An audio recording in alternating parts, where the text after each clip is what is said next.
A very warm welcome to each and everyone present today. My name is Vineet and I'll be the instructor for all of you. And today's class will go through ArrayList, we'll go through exceptions, we'll go through try and catch block, we'll understand the iterators and different looping concepts, right? So let's move on with the first topic, that is ArrayList. Now can any one of you tell me what is an ArrayList? Why do we use an ArrayList? The necessity behind using an array list. Please write down on the chat window.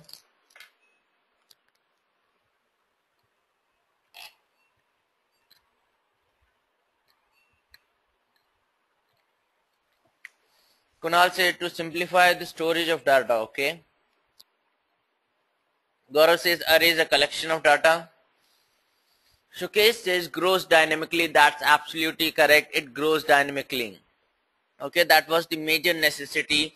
While you use an array, in an array you cannot allocate the memory to the array dynamically, right? But in case of array list, the memory gets allocated dynamically, right? So it solves a bigger problem. Vibhanshu says for dynamically add and delete elements, correct. Sumit says dynamically memory allocation, good. Kunal says easy retrieval of data, exactly correct.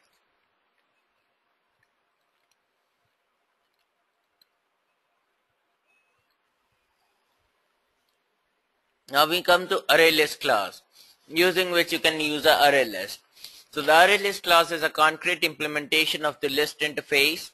An ArrayList is a part of list interface, allows duplicate elements in it. A list can grow a string dynamically, whereas array size is fixed once it is created.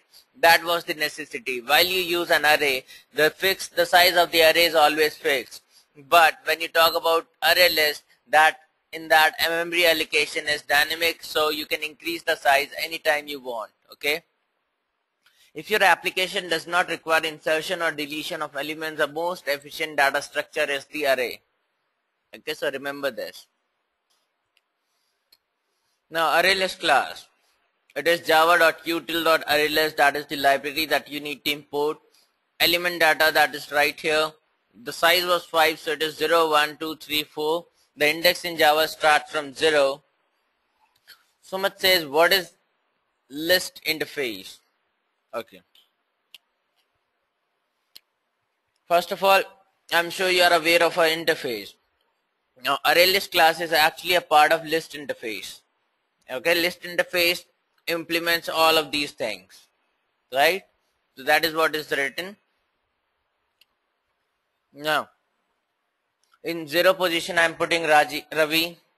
Gaurav says, what is the interface for that? Just go through class third. Gaurav, you'll get to know. In first position, Rajiv is there. Second, Megha. Third, Sunny. And 4, Atif.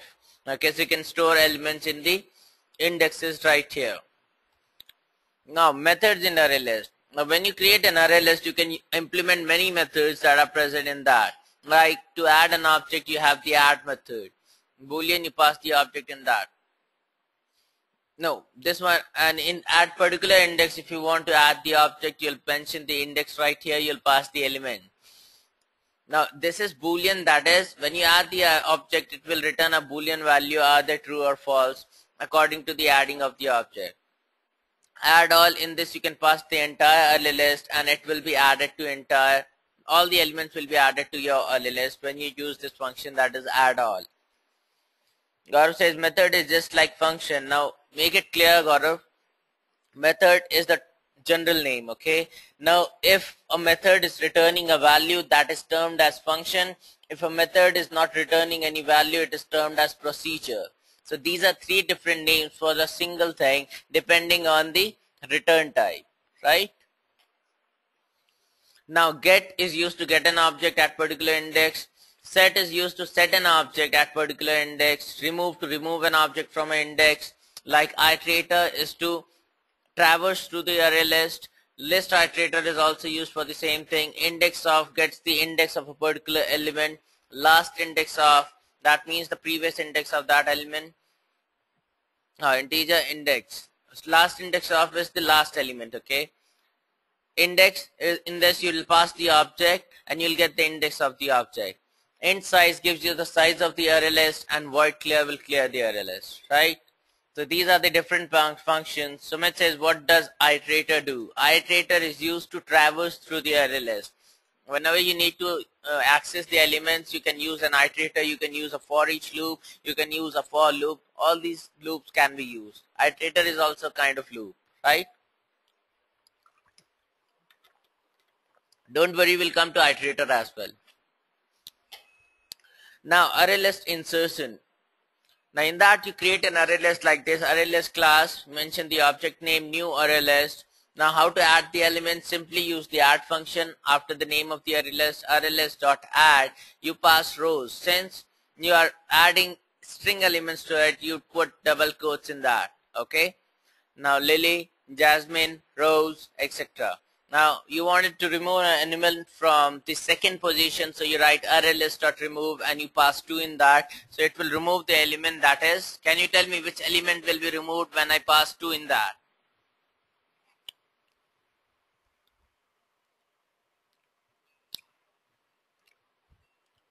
Exactly correct. Swatik, Gaurav. Okay, Gaurav, you are not right. Kunal, Vibhanshu, Ashwin, Karthik, you all are right. So K says, don't we have to specify the type like ArrayList string, ArrayList? Let us come to Eclipse and then we'll discuss this, right? Gaurav, it is not Lily, it is Jasmine, because index in Java starts from 0. So first one is 0, 1, 2. So it will remove Jasmine, right? So let's go to Eclipse and see how an array list is implemented. So I've got this array list.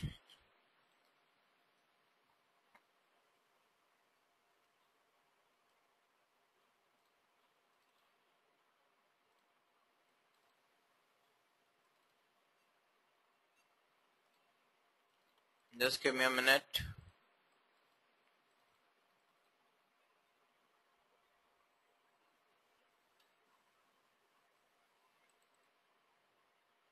Okay. Guys, just a minute, I'll just show you the example.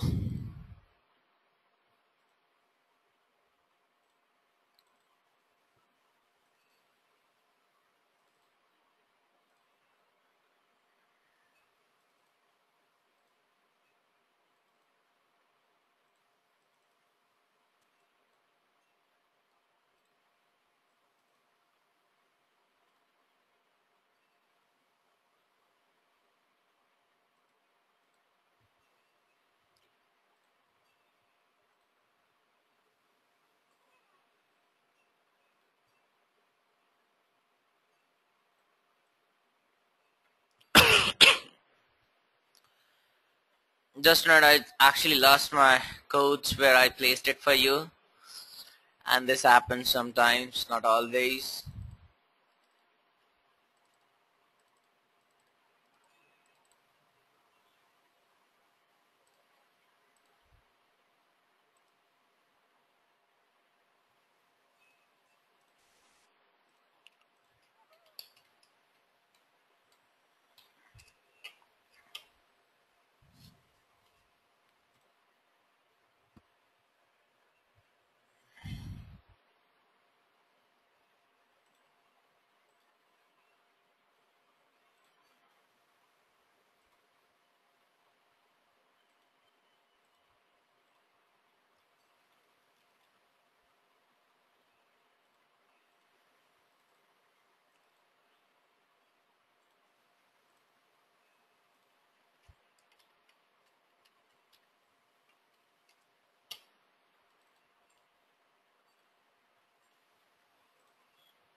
It will just take one more minute and I'll get back to you with the codes, right? So I hope it is fine with everyone.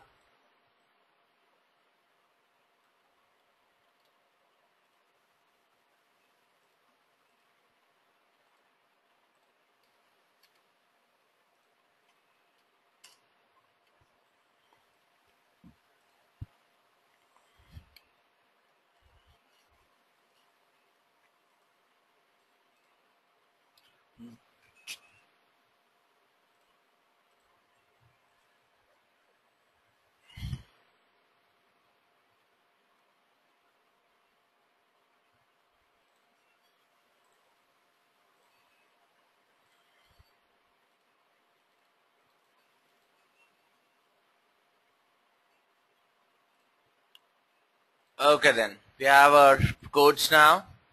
Everyone, I hope you can see it. Now, what I did, I created an array list. First of all, Sukesh, I come to your question, that is, do we have to mention string? Now, if you do not mention it, it will give you a warning like this array list is a raw type, references to generic should be parameterized. Right now we are putting string, so you can obviously mention string to it like this. You write string,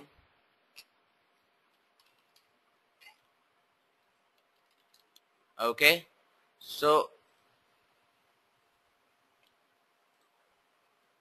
like this, okay. Now the warning will be gone, okay. That means you are mentioning that only string types can go into this array list. Now if I try to mention array list dot add, okay, within that if I pass 1 and I put a semicolon, it gives me an error because 1 is an integer type and it won't be taking that. But if I remove this string, you'll see that the error is gone. That means I'm not specifying that string elements can only go into it. As you can see, I hope it is clear to you now, Sukesh. So whenever you require to put multiple kind of values like string, integer, anything, so you don't mention the type, but if you want to make it specific, always mention a type, right? So let us just place the type and I'll remove it. Generally you should mention it, right? This way the chances of error reduces. Sumit says, can we make it heterogeneous? Sumit, I've already given the answer to your question. Did you get it? Or would you want me to explain it once again?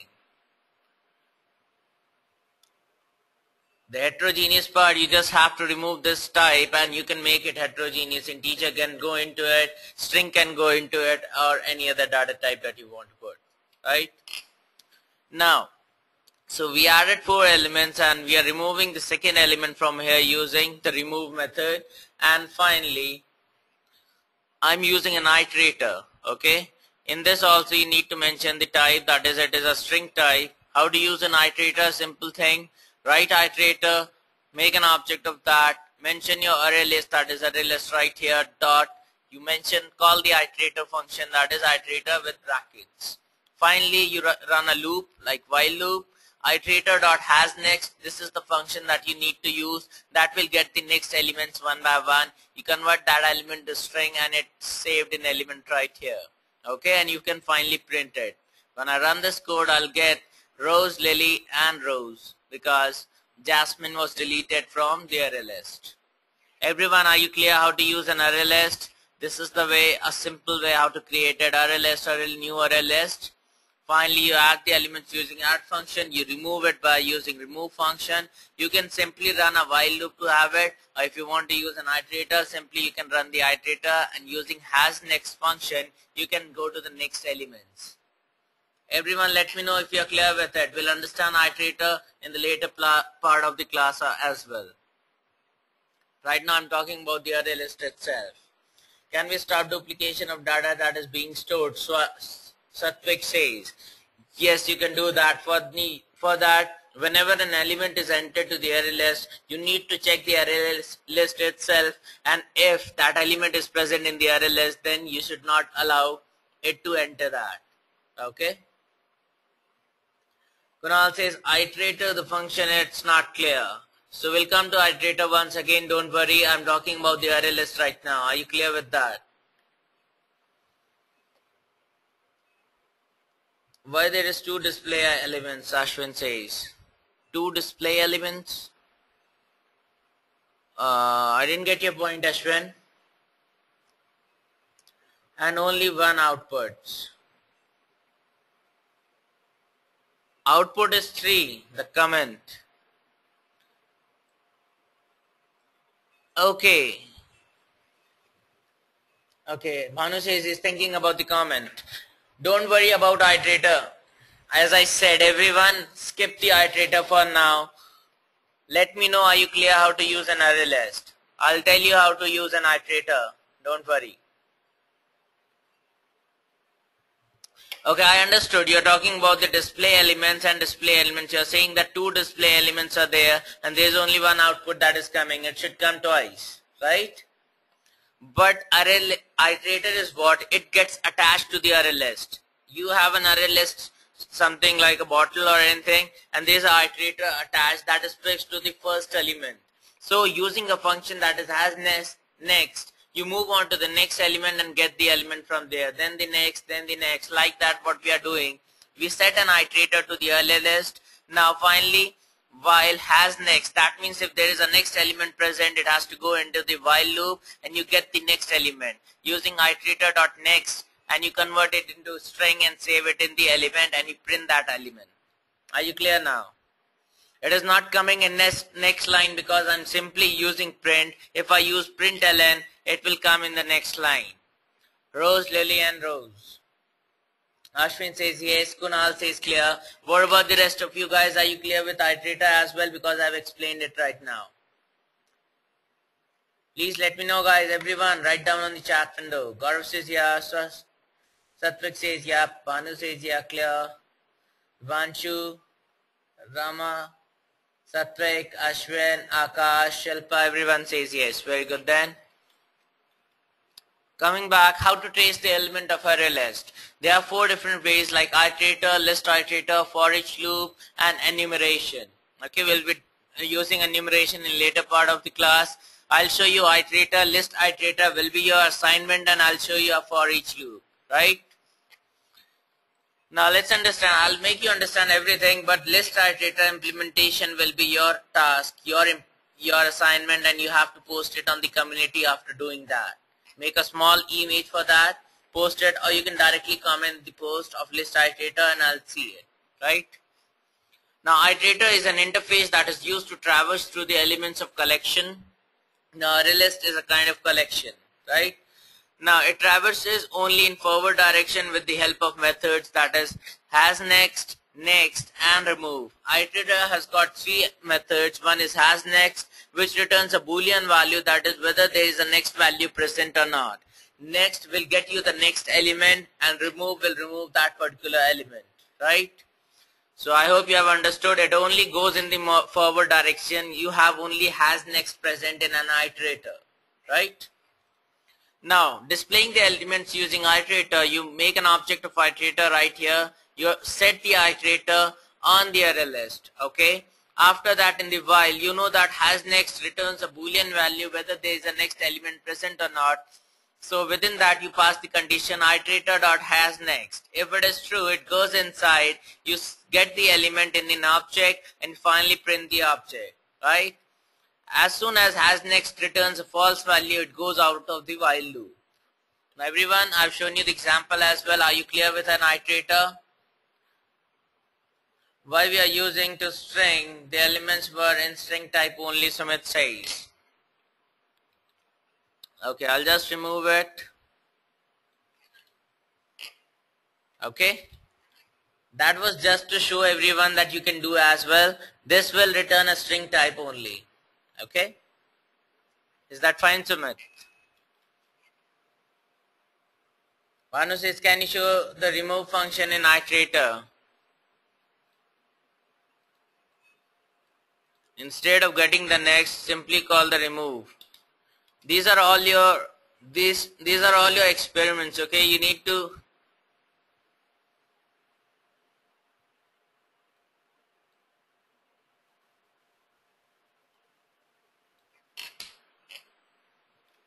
okay, once you get to know, you need to implement it on your own. Just have to write dot and remove. Sumit, are you getting my point? It will show you, it will remove all the elements now. Each and every element of the array list will get removed. Okay, so I hope it is clear to everyone. Now let's get back. Okay, I received a lot of yeses. Moving on, I come to ListIterator. ListIterator is an interface that traverses through the elements of the collection. It traverses in both forward and reverse direction. Iterator only moves in the next direction, the forward direction, but in case of ListIterator, it moves in both the direction, forward as well as reverse. Now it has the, now you can simply, if it is going in forward, it will have has next, it will have next, but if it is going in reverse direction as well, then it will have previous and has previous as well, as you can see right here, so that you can check whether there is a previous element present or not. If yes, you can also get the previous element using this function. You can remove the elements from the iterator using remove. Okay. Example is quite similar to iterator. You make a list iterator, attach the list iterator to the array list, like ArrayList.listIterator. In the while loop, you check it has got next or not. Okay, you can get the next element using the dot next. It will be saved in an object and you can print the object. Okay, similarly, what you can do, you can get the remove function as well to remove the elements. You can get the previous, has previous, or the previous element, or the previous function to get the previous element. Okay, so list iterator will be your task. It is exactly almost similar to an iterator. It only has got one extra thing, that is it can go in the previous direction, that is reverse direction. I hope it is clear. Now I come to for each loop. Now it is a special kind of for loop, that is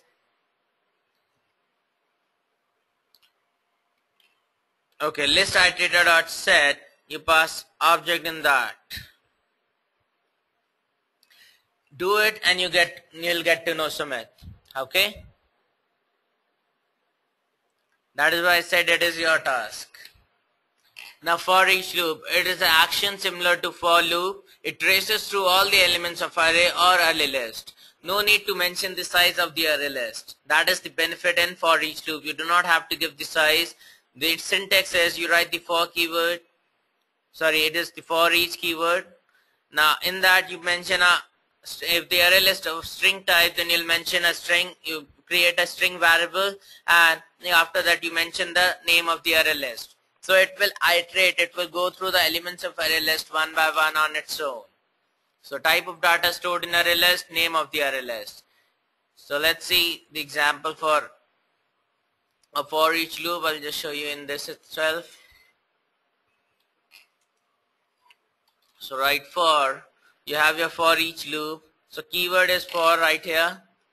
Now string, you get your array list on your own. The name of your array list right here, you get it right here.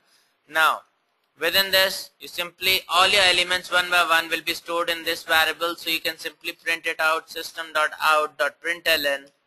In that you pass your object, that is string. Okay, so this is quite simple. I run this code and I get rows, lily and rows. If you want in the single line, you can simply use print command and you run this code, you get it rows, lily and rows.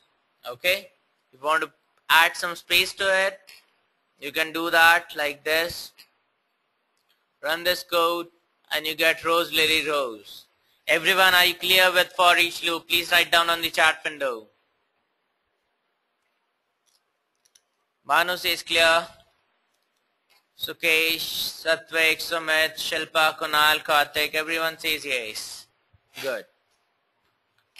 So for each loop is quite simple to understand as well as use. Now we come to enumeration. Enumeration is an interface whose action is similar to iterator, but the difference is that it has no method for deleting an element of array list. Just remove the remove method from the iterator and you'll get an enumeration. Like in this you have got has more element, it will check whether there is more element or not, and you have got next element, that will check whether there is a next element present in the array list or not, right? So it has got only 2 elements, it cannot remove the elements from an array list. Vivanshu says clear. For each loop, only for read-only elements. Read-only elements, I did get your point, Vivanshu. Just to traverse it, get the values. It does not have any functions to remove the values or anything like that. If you're talking that, that's correct. Okay. And similarly, if read-only element you give the term, so enumeration will also be a read-only element. It does not remove any element from the array list. Okay, it does not have any function like that. Now displaying items using enumeration. Similarly, enumeration, but in this it is part of collections. You will have to mention the syntax is a little different. Like you mention collections.enumeration and you pass the array list into that. In the others, you mention the name of the array list and then you write dot and you get the iterator into that. So in this, you'll write collections.enumeration and you pass the array list in that. Find you run a while loop, has more elements. If yes, it goes inside, gets the next element, saves in the object and it prints it out. Right? So I hope you are clear with enumeration as well. It is quite similar to use. You'll see its example during other examples that we'll be dealing with. Okay? So everyone let me know, are you clear till here? Please write down on the chat window. Quick.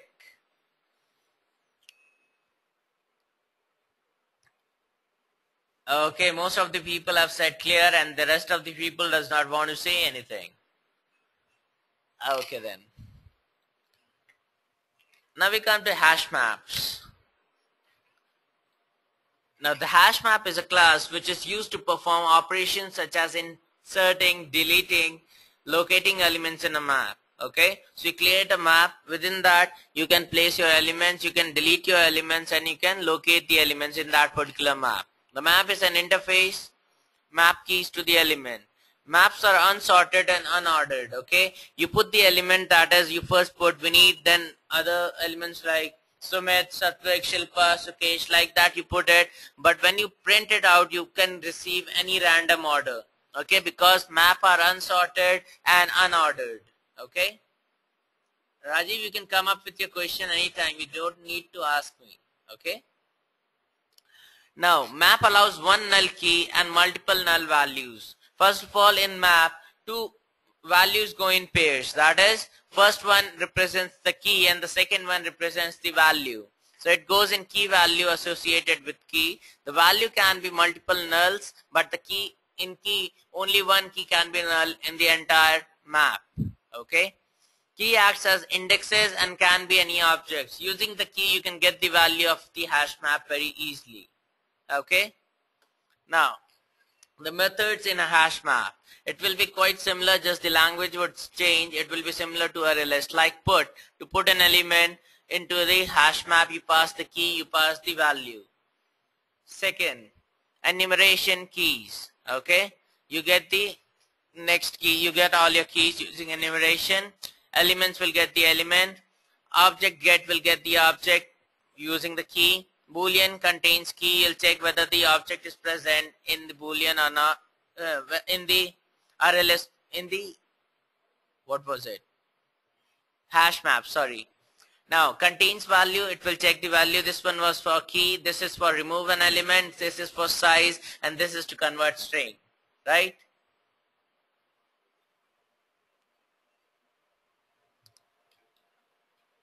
Okay. Now let's see the example of a hash map. First we'll see in presentation. Now this is like hash map. You can have key, one value could be 0, rest cannot be zeros. One key could be 0, rest cannot be zeros. And if you talk about the values, many values can be zeros. So this way it actually maps it. There is a value associated with every key that is present in hash map. Okay.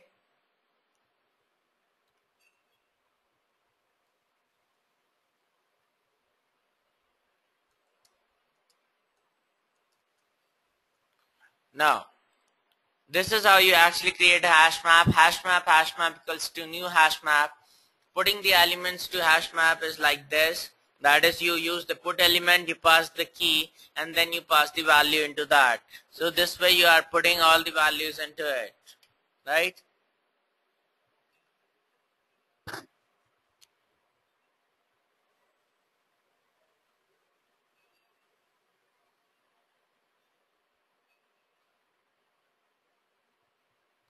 Now we'll just see the example of a hash map right here. I come to hash map, opening up the code for you. Now in this also you need to mention the type of the hash map that you want.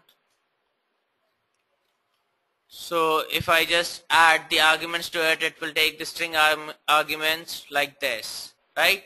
And even if you want to remove it, you'll remove it. Now since your key is of a string type and your value is of a double type, it is showing like this. Okay. So you use the method that is put, you pass the key into that, and then you pass the value. You pass the key and the value. Finally, you can use an iterator. Okay, you can use an iterator. HashMap.entry set. Now it will be an kind of entry set that is a value key and a value. That is why you're using an entry set right here. And then you write the iterator. Iterator.hasNext. Now you have to use map.entry. You get the entry into a variable that is entry. Iterator.next. Finally you get the entry.key and you can get the value separately. Now each key will have two things. One will be the key, other will be the value. Okay. So everyone, let me know, do you understand this? What is an hash map? Please write down on the chat window.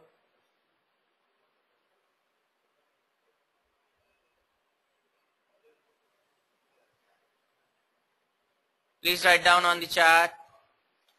Okay. Kunal says, what is the complexity of hash map? Every iteration in a hash map will be O1, so the complexity will be On. Okay. Shilpa says it can't go beyond 100. It is up to you, Shilpa. Sumit says key can be of any data type. Generally it is a string type. If I make it, let's test it out. Teacher 1, 2, 3 and 4. Sorry, 4. Okay. So I hope this answers your question. Here it is giving error because it has to be integer now.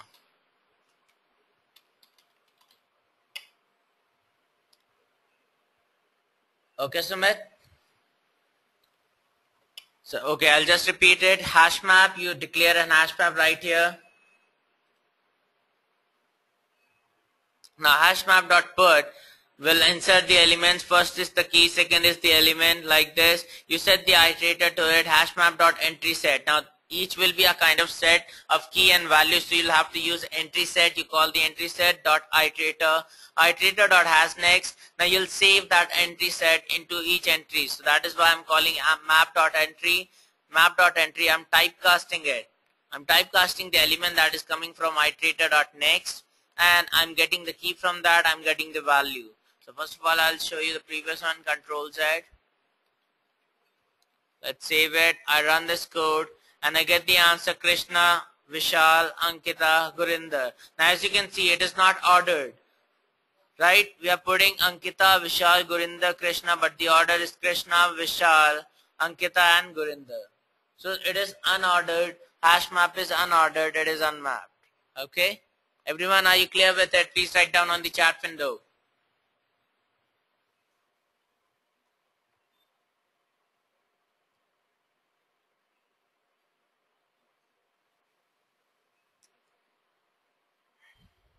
Okay then.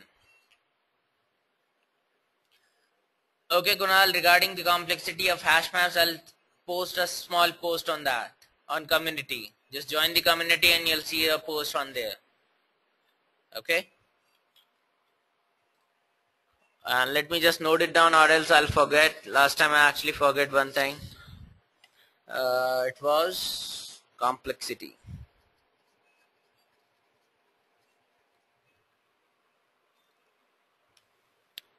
Yes, you can sort elements, Sumit. Okay. Now I come to hash table now. Hash table is a class which is used to perform operations such as inserting, deleting, and locating elements similar to hash map. Similar to hash map, it also has got key and value pairs.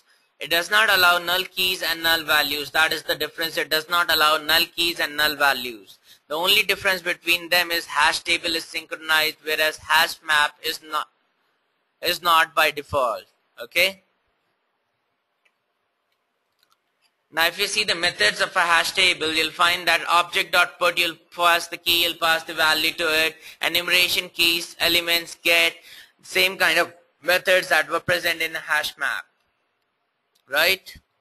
Now if you see the code how to use it, similar way you create a hash table, use the put method Ankita like that, but it won't take any null values, neither in key, neither in value, right? So let's see about a hash table. So I'll show you the code now for hash table. I come here and this would be a hash table. Similar thing, you can add arguments to it like that, or if you want to put any elements, you don't mention the type. Okay, so hash table, new hash table, you dot put like this. Now there is an example for enumeration, how to use it. Okay, now enumeration hash table dot keys. Okay, you're getting the keys. Now while enumeration dot has more elements, string key enumeration dot next element to string, now it will get the key into that. Now string value hash table dot get, you pass the key into it and then you get the value. Okay, and finally system dot out println key and you get the value, you pass the value. When I run this code, I receive the same result. So the difference is it does not get the, you're not getting the element right now, you're only getting the keys of the hash table using enumeration. Okay, until the time key is present, you get the key and you get the value using the key from the hash table. Finally you print the key and the value at the end. Everyone, are you clear with hash table and how to use enumeration? Please write down on the chat window.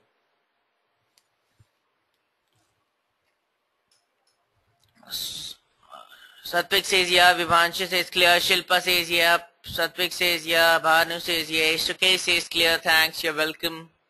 Kunal says clear, good. Now we come to display. I've already shown you the code for that. We were using enumeration for that, and this is how you actually display the elements. Now we come to exceptions now. Okay. Now can anyone of you tell me what is an exception and when does it occur? Please write down on the chat window.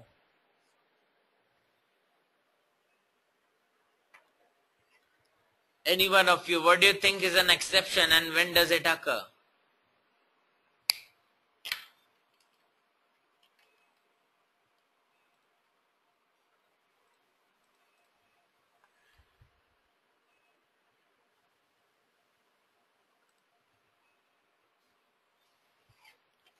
Okay, Sumit says handles error. Okay, Shilpa says error. Rama says 5 divided by 0, infinity. So is this the only case when an exception will occur, Rama? Satvik says unordered statements. So Rama, give me an answer. Do you think that's just an example? So I was asking what is an exception and when does it occur. I'm not asking an example for that. So when do you think an exception occur? The answer to it would be the runtime. Exceptions occur in runtime. So you use exceptions to handle those errors at runtime. Yes, Karthik, at runtime, exactly correct.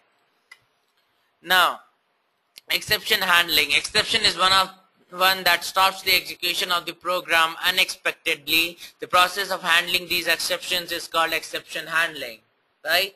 So you'll understand that. The exception classes. First of all, you have got an object class. Within that, you have got a throwable. Now, throwables can be of two types. One is an exception, the other could be an error. Exceptions are two types, compile-enforced exception and runtime exceptions. We'll be discussing both of them one by one. Also, we'll discuss errors, right? So just remember object, then throwable. Within that, you get exceptions of two types, compile and runtime, and an error. I hope you are clear with this diagram. Moving on, types of exception, runtime exception and compile-enforced exceptions. Now runtime exception are also called an unchecked exception because you are not aware of these exceptions right now. These exceptions are handled at runtime, that is by JVM after they have occurred by using try and catch block. Okay, so you have seen, if you would have done the programming, you mentioned whenever you accept an error, you suspect that there could be an error in this code. So you place that code in a try-catch block so that you can get an exception, you can handle it, your application does not crashes. Now there are different kinds of runtime exceptions are array index out of bound exception, arithmetic exception, null pointer exception. Now can you tell me what is this? Is very common exception that people receive, array index out of exception. What do you think is this exception for? Please write down on the chat window. Array overflow. What do you mean by array overflow, Bhanu?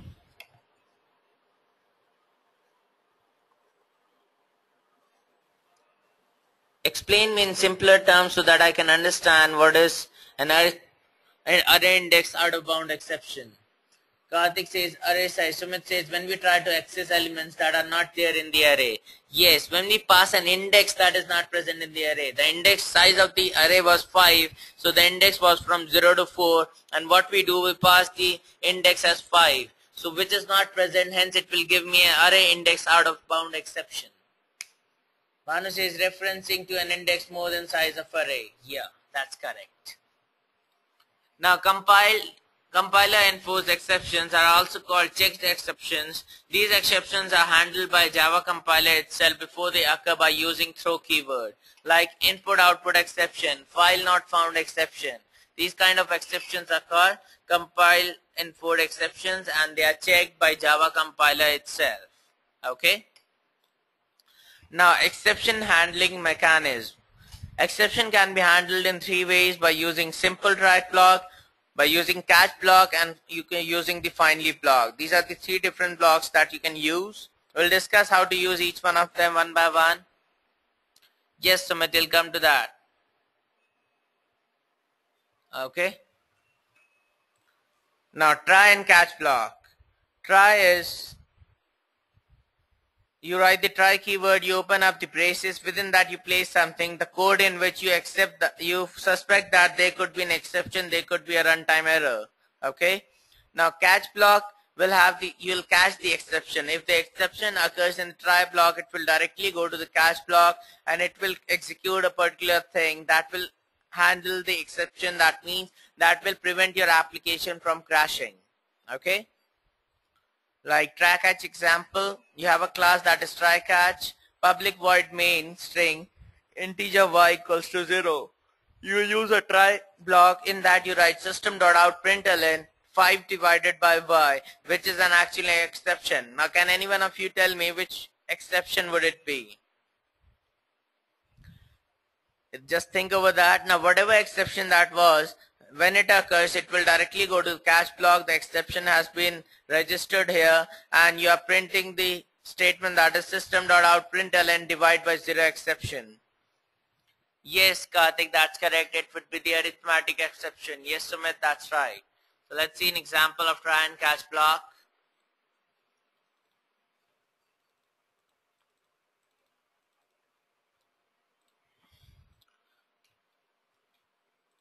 So we are using a scanner right here.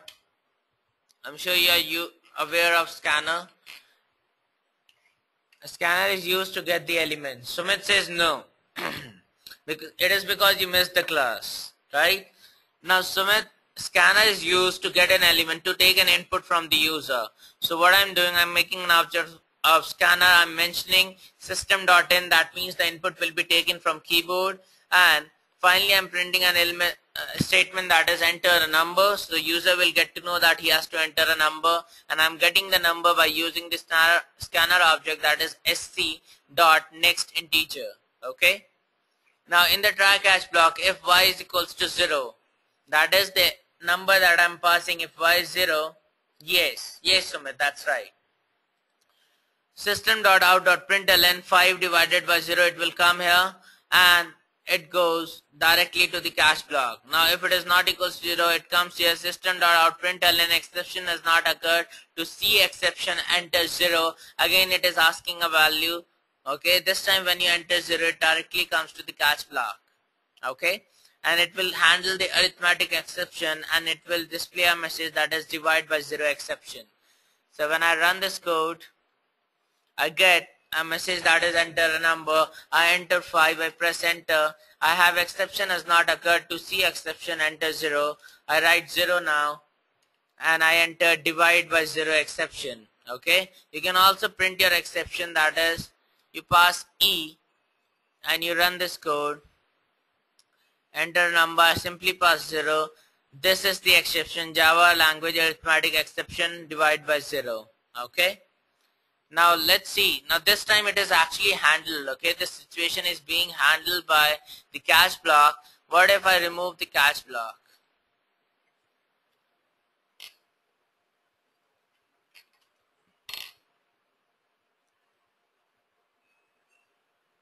Or Control Z. I'll just copy this if part, the system.out. I placed in it in that. Now I'll simply comment the rest of the part. Okay, now I'll be entering a value 0 and you'll see that what will happen. Enter number 0, I pass 0. Now it directly your application is crashing right now due to an exception. Okay, yes, the runtime error, the exception. Now for that, try catch block is used. Using that, my application is not crashing. When I run this code, I enter 0, even then I get a message that is divide by 0, so I have handled the exception. Okay, that is the use of an exception. All of you let me know, are you clear with it? Please write down on the chat window the try catch block, how to handle the exception. Okay then, very good. So getting back, I come to multiple catches. Now they could be that a part of code, that is when there is a chance of getting different types of exception, we use multiple catch block for a try block. That means you accept that, you suspect that there could be an arithmetic exception, there could be an array out of bound exception. So if you feel more than one exception can occur in a particular code, in that case what you can do, you'll be using a multiple catch, okay, with the same try block. The example is right here. Exception, multiple catch. You have an array list, multiple catch, you pass integer n. Try. Okay. If n equals to 0, system.out.println 5 divided by n, else array 3 is equals to n, system.out.println.array. Now can you tell me what is the mistake in this part of the code? Why we are using a try catch? Please write down on the chat window, what is the error?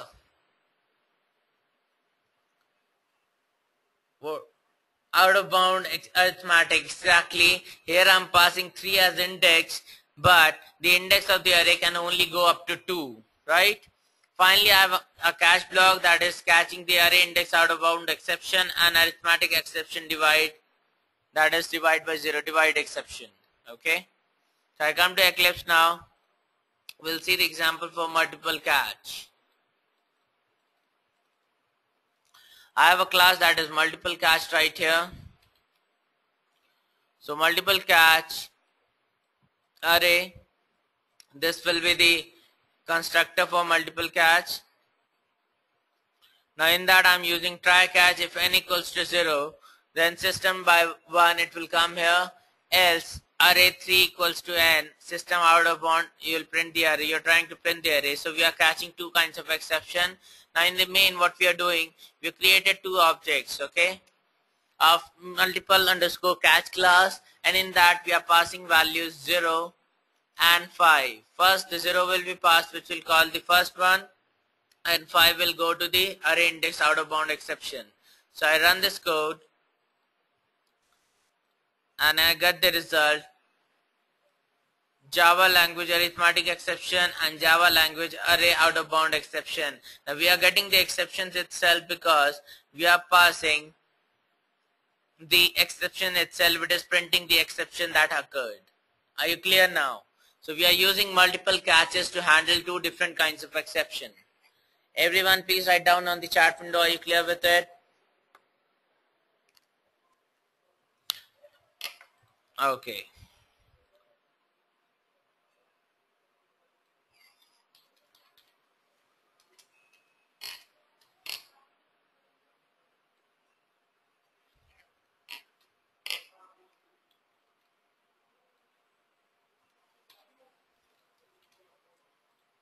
I can also use this. Instead of using two different exceptions, I am passing exception E. Now exception is the parent class of all the kinds of exception. You can simply use exception E. Whatever exception occurs will be listed in E, and you are printing the exception right here.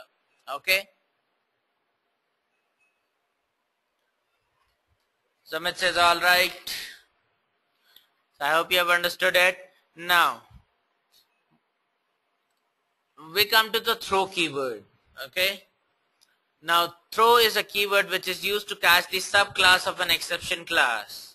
This keyword is used to throw the exception occurred in try block to catch block.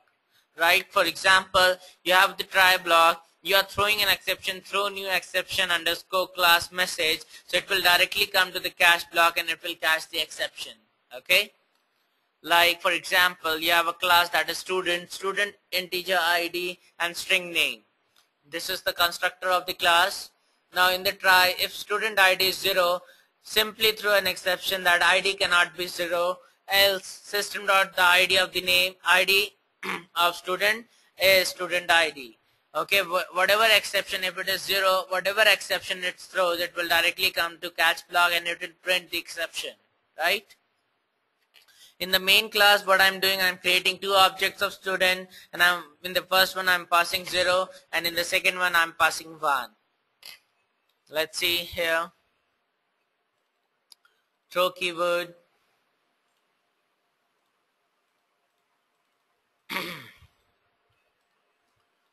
As you can see, student ID in the try catch block, if student is 0, throw the exception, it will come to catch block. If it is not, it will print the ID of the student and the name of the student. In the main class, I'm creating two objects. Just see like this. In the main class, I'm creating two objects of student1 and 2. Within that, I'm passing values 0 and student1 the name, 1 and student2 the name. Okay. Now when I run this code, I receive the result Java language exception ID cannot be 0 because this was the exception that you passed to the catch block, so it printed ID cannot be 0. The ID of student is 1. Okay, so the ID for student 2 that was printed, your application did not crash. If you do not use a try catch block, your application would have crashed in the first part itself. It won't call the second part. If you want to test it out, just use it like this. Or if you divide it like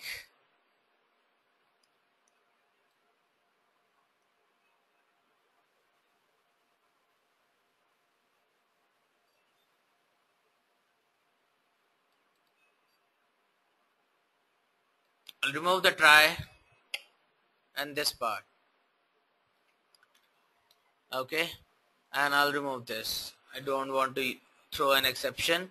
But if ID is 0, what I'll do, I'll write, let me define a variable also, integer x equals to 5 for a semicolon. Now in the if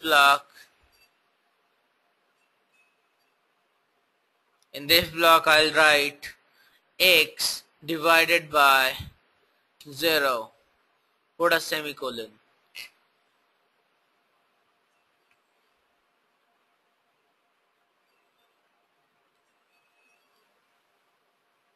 Let us store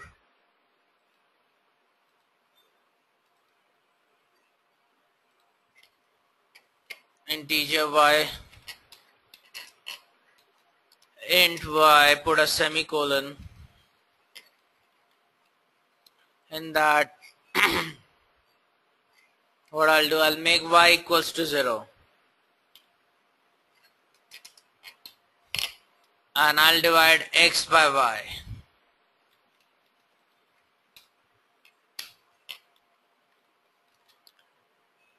Okay, invalid assignment operator.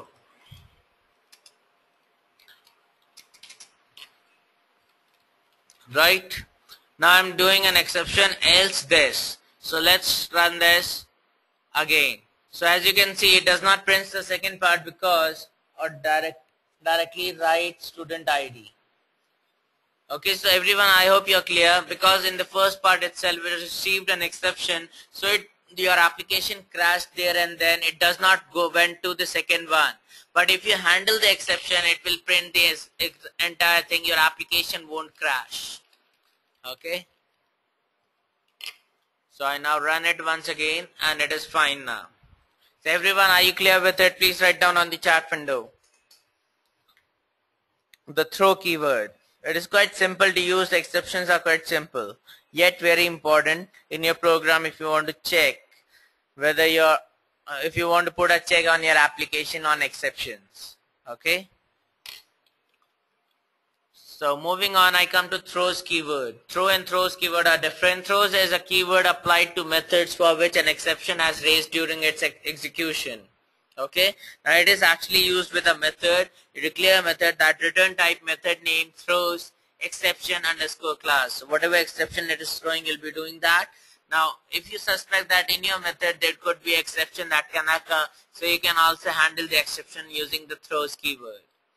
For example, you write public class give input. This is a class. Within that you have a method that is take input. That throws an input output exception. So you use a buffered reader, reader equals to new buffered reader, new input stream reader system.in. This is another way to take input from your user. You write system.out.println, enter your name.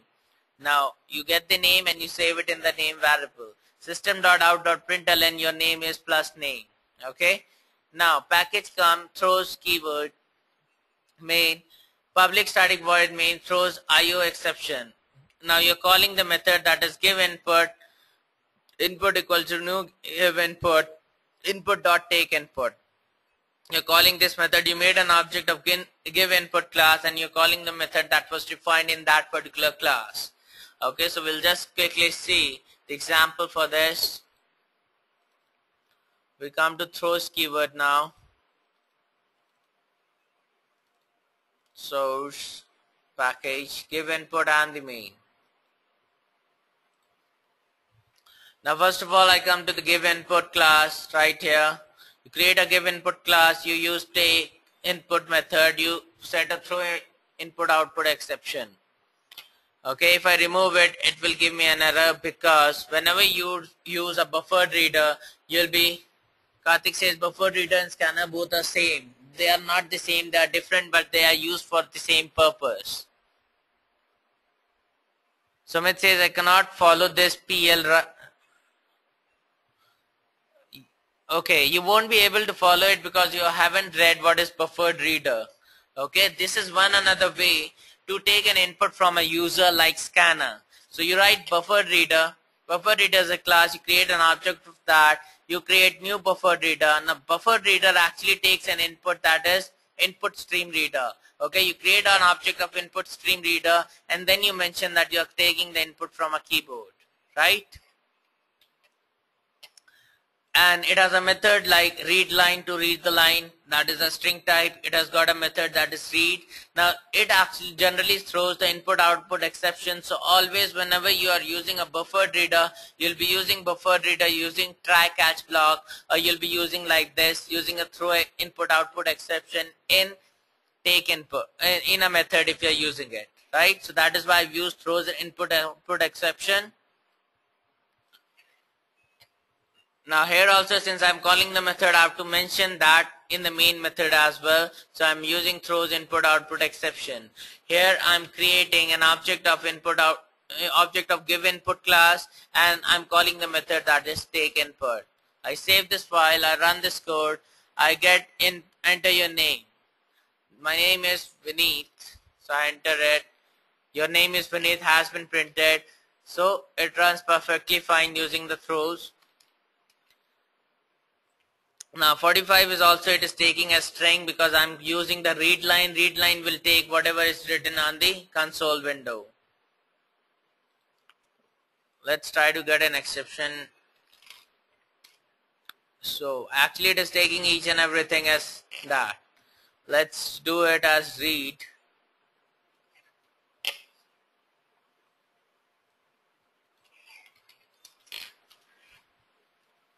Okay. Now I run this code, enter your name. Now this is taking an integer type. Let's try to get an exception. Okay, it actually gave me an integer value for that. Let's see other functions. Read argument.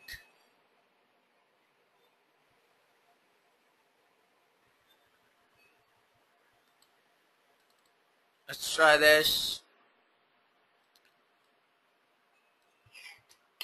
Okay, in this actually we need to pass an array. It will read the elements of the array. That is why it is used. So everyone, are you clear how to use a throws keyword?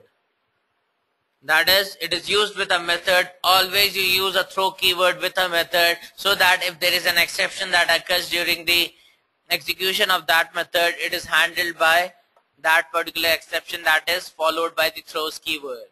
So everyone, let me know, are you clear with it? Now buffered reader, even if you use it in any other class, simply you'll be using it in a try catch block, because there's a suspicion that your buffered reader can show you an input output exception, right? But there is no such case with a scanner class. That is why scan is preferred to take input over the buffered reader. Sumit says okay, Satvik says yes, Karthik says yeah. What about the rest of you guys? Please write down on the chat window. Kunal says positive. Vivanshu says yes. Okay then. So we'll just move on to the next one. I come to users of finally keyword, that is the third part. So cases throws is written in main method, so where it will be handled. Now exceptions are always handled in the JVM, Sukesh, by the JVM. Okay? Because they happens in the runtime, and during the runtime JVM is present, not the Java compiler. Banu says, can we just use throws exception to throw all types of errors? Okay, let's try it. So write exception. Does that answer your queries, Banu? Okay. Okay, good. The best way is to try it on your own. You'll get your answer there and then. Okay. Now we come to finally keyword. When we want a set of statements to be executed even after an exception has occurred, then we use a finally block. So finally, statements that need to be executed after the exception. Now let's see an example for that. Okay, we have an example for finally as well. So I'll open it. Now, public main try catch. Now this try is actually enter try block exception. It is throwing an exception, that is exception is thrown. It comes to catch block, print out, enter catch block. Okay, it has entered the catch block, it will print the exception, and finally it will print entered finally block even exception has occurred. Even though, THOUGH, even though exception has occurred.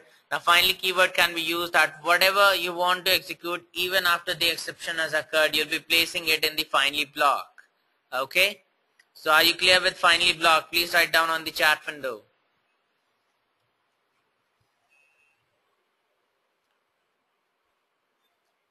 Okay, I receive all the essays once again.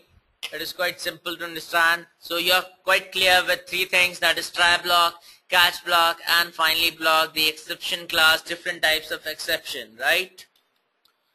Now I come to user defined exceptions. A user can himself can also define its own exception using the exception class.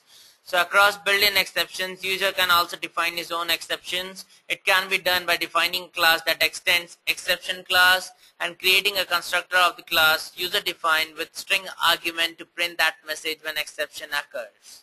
Okay. Now before seeing the advantages, let's see the example of user defined function. User defined exception, sorry.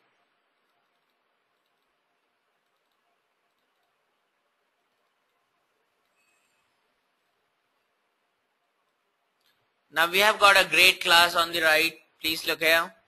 Now we created a grade class which extends exception class. Okay. Now we have got 4 marks 1, 2, 3 and 4. First constructor is the common constructor of grade. Okay, it is not taking any parameters. Second is taking a string type. Okay, you pass a string to that, it is taking a string type, and it is calling the constructor of the superclass, that is exception.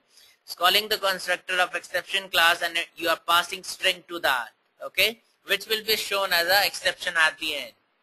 Now we have one constructor that is marks 1, 2, 3 and 4 that will take 4 integer values, and it will set all the 4 integer values to all those 4 integer variables that you have declared in this class. Finally, you have a function that is find grade. In find grade, you are passing the marks into an array. You have a total variable. You have total out of marks equals to 400 because there are 4 subjects. You find the percentage. Try for I equals to 0, I less than marks dot length. That is, you get the length of the array I plus plus. If marks is greater than marks I is greater than equals to 40.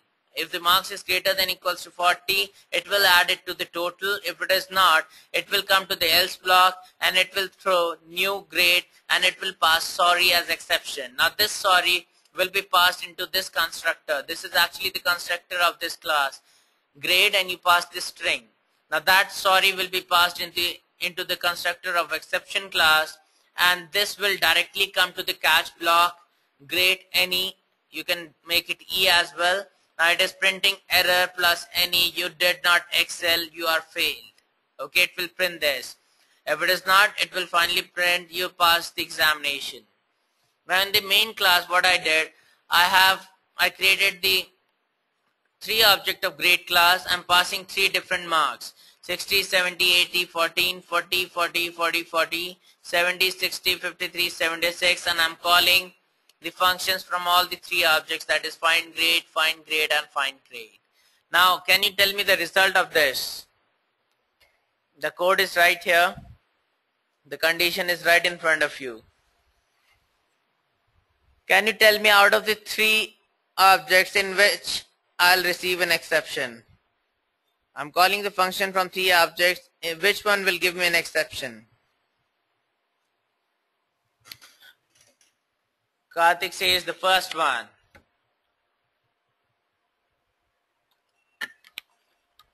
Sukesh says the first one. Kunal says student 1. Banu says student 1. Okay, then let's run the code. And as you can see, the first one gives an exception because we put a condition that if the marks is less than 40, it will throw an exception. So, sorry, you did not excel, you have failed. Okay. You just passed an examination, you got a grade D. Rest were different logics, the different if and else that you have placed. That is why it was printing. No, Sumit, student 2 won't give you an exception because the marks are 40. We are talking about less than 40. Greater than equals to. Okay. If the marks are less than 40, then only it will give you an exception. So everyone, are you clear how to use a user-defined exception? Please write down on the chat window. Shilpa says yes. Okay, she's the first one this time. Banu says clear. Kunal says clear. Sukesh says clear. What about the rest of you guys? Please write down on the chat window. Vivanshu says clear. Satvik says good example. Okay. Okay, then that means you are quite clear with it. Now we'll get back. And I come to, the presentation. Advantages of exception. The program will still execute even if an exception arises, that is in the final block. If you can't handle the exception, JVM will handle the exception if we use the throws keyword. Okay. We can differentiate the exceptions that have occurred. That is, you know what kind of exceptions can occur, so you can differentiate between them. Now we come to errors and error handling. Now errors are actually handled by the compiler itself. That is, as soon as you write at the compile time only you get the message. So design time error. These are the errors that occur while designing the programs, that is the syntax errors. These errors will be shown with a red mark in Eclipse IDE so that you can easily find and correct it. Okay. The second is the logical error. These are the errors done by programmer. The programmer with these errors will run but does not produce desired results. Getting division of 2 numbers as output but expected is multiplication of numbers. So there was a serious mistake in the logic of that method or program, right? These errors can be rectified by understanding the logic and checking whether it works out correctly or not. Now there was a question from Sumit, that is, what is the difference between error and an exception? An exception occurs during runtime, but an error occurs during it does not occur during runtime, okay? During the compile time itself it occurs, or an error could be a logical error, okay? Now let's see the design time error first of all. Shilpa says compile. Now let's see the design time error. Now this is a design time error. Can you tell me why it is showing me an error?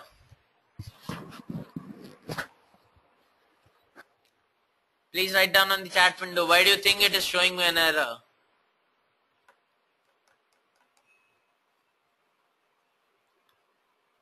Capital static. Yes. The capital S. Static keyword has got a small s. Now the design time error has gone. If I make the s of system.out.println small, it will give me an error because Java is case sensitive. So it will do like this. Now if I put a semicolon at the end of this, what do you think? Will it give me an error? An extra semicolon? Bhanu says no. Sumit says no. Satvik says no. Karthik says yeah, it will give. Shilpa says no. Kunal says no. Yes, it won't give me an error. Okay, it is just a blank statement. Absolutely correct. Okay, it won't give me an error. What if I make the M capital of main method? What do you think? Will it give me an error? Sumit says error, Vibhanshu says error, Shakesh says error, Bhanu says yes, Satvik says yes, Sumit says yes, Kunal says yes. So I did it. It does not give me an error. Can you tell me why? Kati says, What about others, guys? Why is it not giving me an error? Because might be as it is a function name. Sumit says, no, that is not the reason. But it is taking this as a function. No, not like that. It is not giving me an error. It will work exactly same as the main function with small m. Okay, now that's right. It is taking it as a function itself. Okay, even I had a misconception. I also tried it once. It always gives an error when you change the, yes Kunal, you're right. It always gives an error when you change the small m with m, capital M. Okay, so I thought that it is due to the latest version of the GRE that has come. So I'm using a latest version. So maybe m is, it is taken as the capital M is also taken as the main method. Like if you talk about the C# language, in that you'll find that capital M is also accepted as a main method, right? So I thought that there must be some updations that came, because you would have seen that the later updations that came into Java are basically present from the C# itself. They were copied, just learned from C# and they were implemented in Java. Okay. So thank you Kunal, you actually made me learn something. Satvik says lol. Now previously I was working on C# as well. That means I was working on .NET. So I know things about .NET as well. So I got the answer. This way actually now what you get to know, Kunal says my pleasure. Now what you get to know from this? Nobody knows everything first of all. Second thing, you get to know by experimenting. So guys, think everything you want to learn, experiment it. Whatever comes to your mind, directly open up Eclipse, try to implement it, get it done. If I would have not run it right now, I would have told you that main with the capital M is also accepted in the latest versions. Other example I'd like to give you that, how many of you have used a switch case? Sumit says I have used it. Satvik says I did. Now, what kind of values can a switch case take? Can you give me the data types that a switch case can take?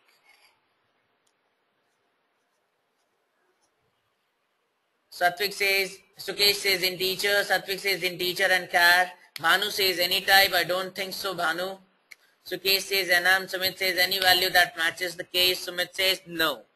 Previously, in the previous version of Java, whenever you are using a switch case, you can only pass two kinds of values, that is integer values or the character values. Okay? But if you talk about JRE 7, that is the latest JRE, you'll find that it also takes a string value. Okay? So nobody will notify you about that. Keep experimenting it and you'll get the answer. That is another updation that has came. It also takes string values. Kunal says that's interesting. Like I got to know in today's class by experimenting. Similarly, I got to know about the switch case as well. Because I was telling the students that yes, it takes only character and integer values. But suddenly a student said, what about string values? Can it take it? So I said, let's experiment. So I just passed a string value to it and it actually took that right there and then. I was expecting an error that time. Okay. So I just experimented that as well. Try whether it takes float value or not. Logical error. Now I've already told you logical error. Sumit says haha sure. Okay, let's see logical error. Okay, I've got a small program for that. Logical error generally people do. Now what I'm doing in the main method, this is logical error program. This program is for printing numbers from 1 to 5. So what I'm doing, I equals 0, I equals 0, I less than 5, I plus plus. And I'm printing I plus 1. Now what will it print? What will happen? Can you tell me? Sukesh has heard that in JRE 7, try can exist alone without catch or finally. Yes, try can exist alone. You can have simple single try catch, you can have try and catch both, or you can have try and multiple catches, or you can have try catch and finally. Karthik says it will print 1 to 6. What about the rest of you? What do you think?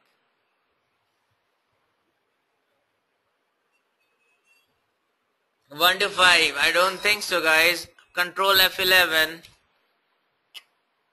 It only prints 6. Now tell me why. What is the error right here?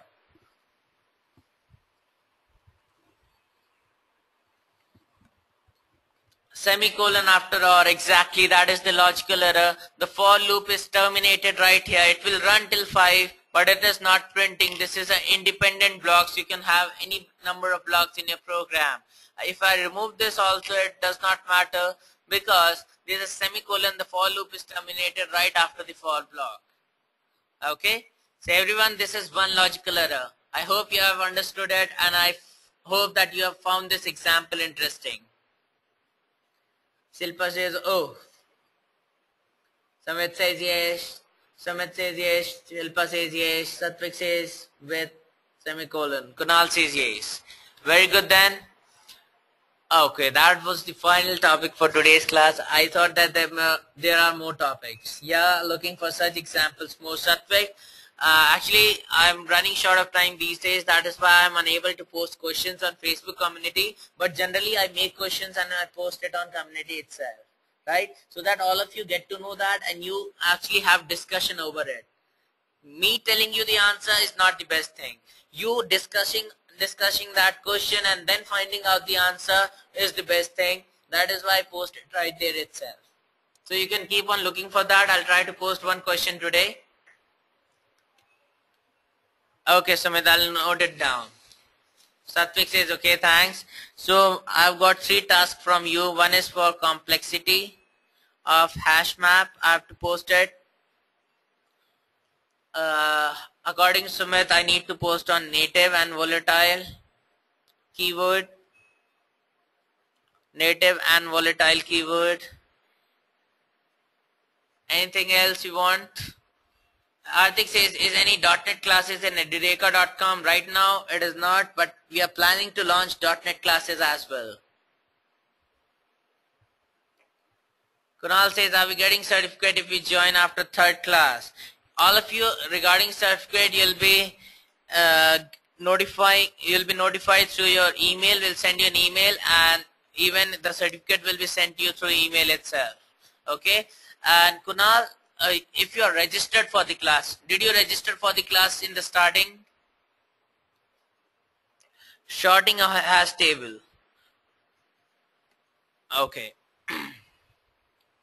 So guys, these are quite many topics for me for today. So give me time for 2 days and by 2 days you'll get all the topics on community. And Kunal, okay, Kunal says yes, I've joined it in the starting.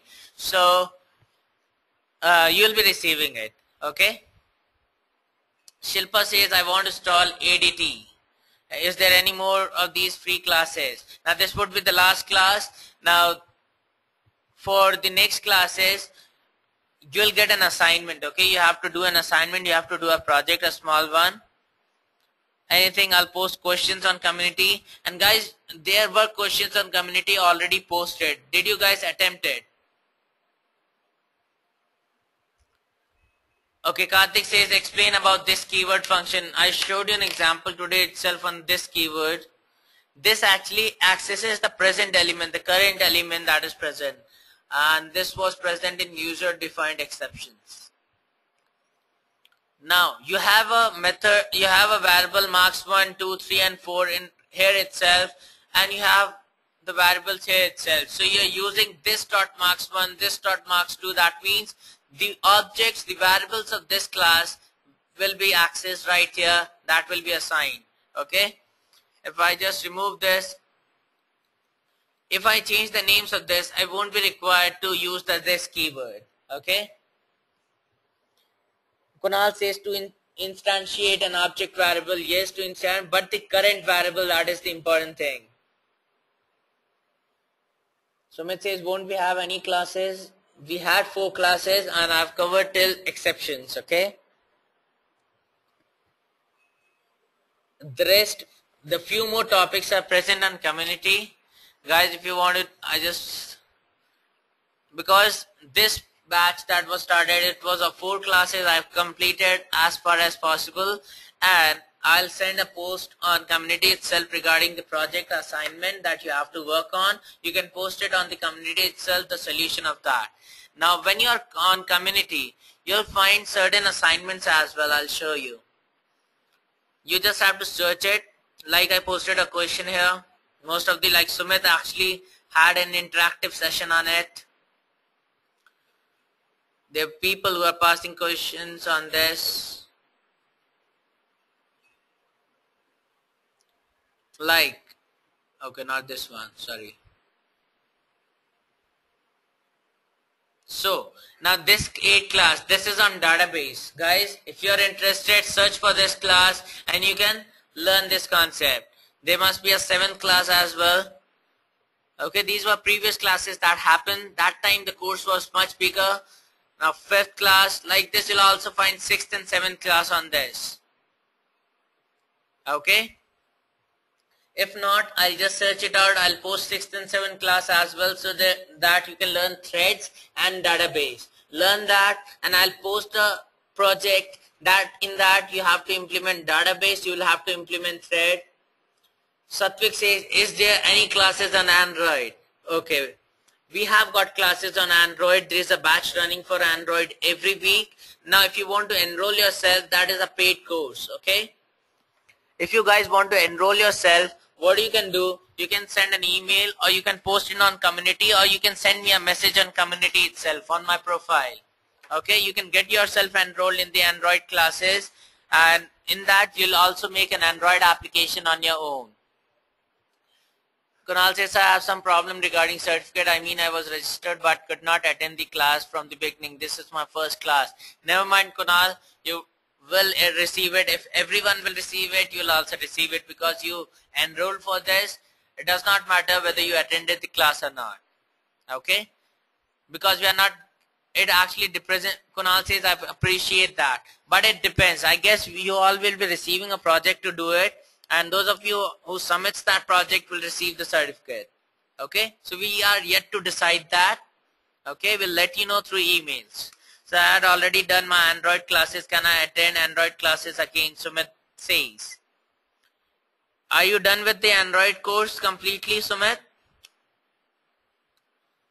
Okay. So for that, you'll have to send a request on support email ID, and let's see what happens. I cannot say whether you can attend or not. Okay. Just send an email on support email ID, and those of you who are interested in Android, after Java, the next thing is Android. Okay, presently Android is running so good, so it is the time you should learn Android. Okay, so if you want to enroll, if you want to go ahead, you have understood the basic concepts of Java, that is, you have understood the part of core Java. Core Java is still exceptions, right?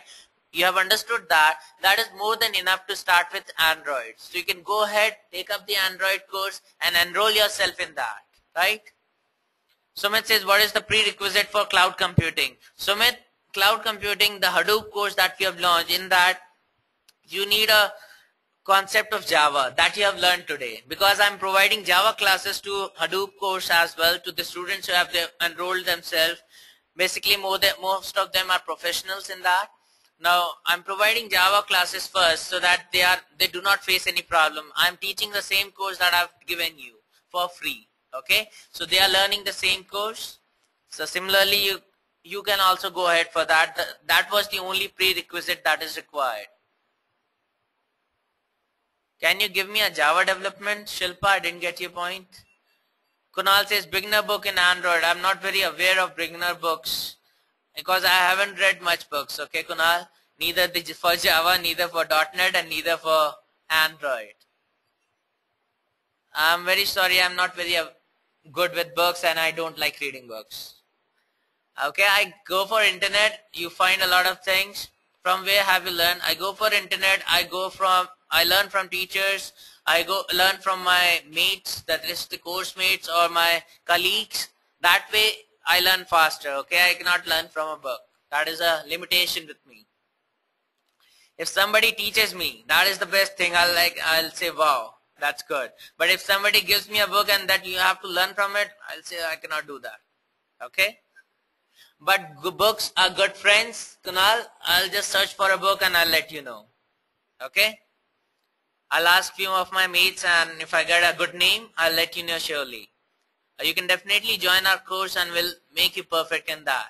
That is my responsibility if you enroll. Kunal says, sir, is there any career opportunity at Edureka? Okay. In Hadoop, obviously we are providing, and if you're good enough, okay, if you excel, absolutely you can get an opportunity in Edureka itself. Kunal. Because I've seen few of the students have actually got good opportunities from here. They have got good jobs in Edureka itself. They showed talent, they showed a good response in the course, and after that they learned, they make an application. That is the thing, the final product they gave was real good, so they actually got an opportunity after that. Even there are other partner companies that are present, so there are the persons who actually review a project at the end of the Android course. Okay, now if they find your project very good, what they do, they actually give you a call after that. They call you for an interview, and according to your performance you get selected, right? So is that fine, everyone? I mean, I want to install Java software. Okay.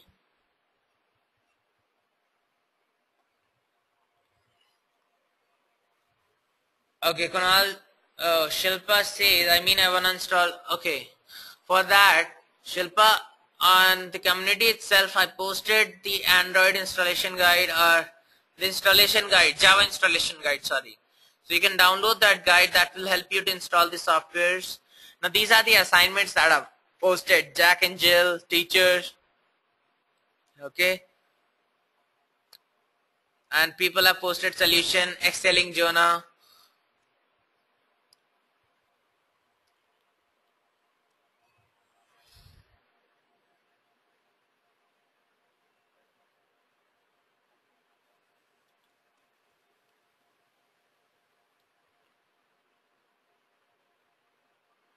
Okay, you can find Java installation guide.pdf. Okay, Shilpa, do you want me to send you a link on your account, or you can just search it? Okay, you'll get the answer. You'll find it. Just search it, you'll find it, because I won't be able to send you the link like that. What I'll do, I'll just pin this post on the top. Now this post will be on the top. You'll find on the top on the community. Okay. Okay then guys, bye bye, take care, thank you all the very best for your future. Right after the course you'll receive a survey to fill in, so don't forget to fill in the survey, give your comment, suggestion, whatever you want, and you have to be active on community. That will be the place where you'll be learning. Whatever problem you face in your future, whatever thing you can post on the community, I'll be there to help you. Okay, that is why I've made this, that it is for you. and unless you participate, it is of no use. Okay, there's no use of that if you are not participating on the community. Okay, so do you want me to delete that? Kunal says it was really nice. Thank you. Do you want me to delete the community, or you'll be active on that? Karthik says no. Kunal says no. Sumit says no. Satvik says no. Vivanshu says no. Kunal says we'll be active. Karthik says we'll be active. Absolutely, that's the point. I want you to be active on that community, and that will help you a lot. Even it will help me. You'll throw new problems on me. I'll find solutions for them, and I'll also learn. Okay. Manu says we'll be active.